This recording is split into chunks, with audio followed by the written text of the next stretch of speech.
There was utter mayhem, get it, in central London this morning as 5 military working horses broke free and bolted through the capital, hospitalising 4 people and colliding with vehicles, including a double-decker bus, in the process. One horse was covered in blood, but the army have confirmed that all 5 horses have been recovered and are now undergoing veterinary care. The nightmare is over. Joining me now is a horse fanatic and owner, Abbie McGregor. Abbie, welcome to the Independent Republic of Mike Graham. Thanks for joining us. There was something sort of slightly, I don't know, earthy, I thought, this morning when I was out driving, about horses running amok in the middle of what is now thought to be a very modern capital city.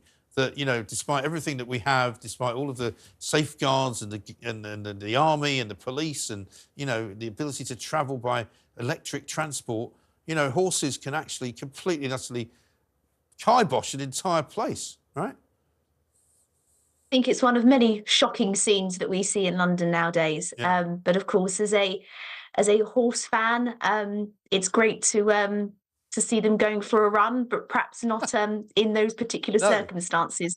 But the good thing to obviously be reassured by is that they will be receiving the absolute finest veterinary care.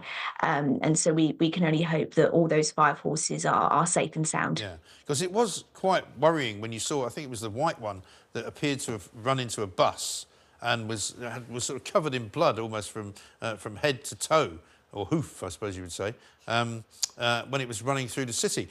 And I'm told that when horses do get spooked, they never recover from it. They get worse and worse and worse, and they bleed quite heavily when they're running as well because of the fact that their heart's pumping a lot. That's absolutely right. So their blood will be highly oxygenated. So sometimes a bit similar to when we cut our heads, that bleeds profusely. So it looks a lot worse than perhaps it is. Yeah. Horses do bleed occasionally, and obviously the specialised vets know how to look after it. The concern I would have would be with the horse's legs, Right. because horses' legs are not like our legs, for obvious reasons. Obviously, they have 4, but They've certainly got more there are no muscles in a horse's leg, so they just have the bone and they have the tendons and the ligaments. Right. But they don't have any soft cushioning around their bone, which the muscle would provide.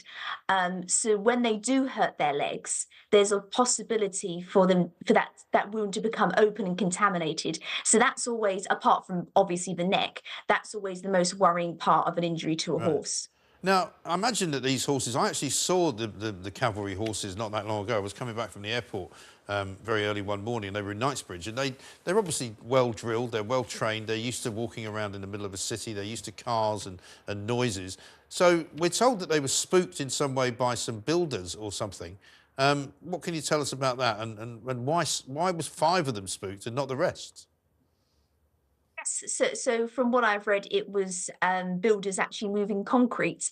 I mean, there's no There you go.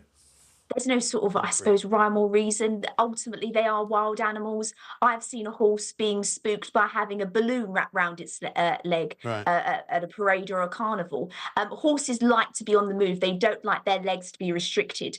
And so in some ways, when they've unseated their riders, the best thing to do is to let them move, because if you restrict them, they risk further injury. So what you actually want is to get them into a perimeter where they can be controlled. Yeah. But if you're trying to yank down on their reins and you're pulling at the bridle in their mouth, that's actually going to make it a lot worse. Okay, because they went quite far. I mean, they started off in Victoria, and I apologise for those of you who don't know the geography of London too well, but they ended up in sort of east of Tower Bridge in Tobacco Dock, which is a very good 2 or 3 miles away, and it must have been pretty terrifying. I mean, I was actually out driving thinking, you know, I wasn't that far from Tower Bridge at one point. You know, what if, you know, I see a horse running towards the car? What am I supposed to do? Am I supposed to get out and run? Am I supposed to try and avoid it? What would you do? I mean, I don't know. I mean, I suppose get out of the way would be my initial response. Right. But obviously, you don't want to do anything that's going to further alarm the horses. And the horses were just doing what they're naturally driven to. Horses are have the biological instinct to run. Yeah. So they're just behaving as they should. They're very sensitive animals. They have incredibly sensitive hearing. So what a lot of people don't know is that the whip in horse racing, that's actually nothing to do with the sensation of them being hit, because it's all padded. It's like a cushion. Yeah. What the whip is actually for is for the sound of the whoosh. So they are incredibly sensitive to sound. Okay. And I've really seen online that there are some animal rights extremists enjoying this whole episode because they're using it as a bit of gusto to their ideological crusade. But it's a very disingenuous argument, because these horses are bred for public service in the same way that racehorses are bred for racing. So horse racing has a 0.2% fatality rate.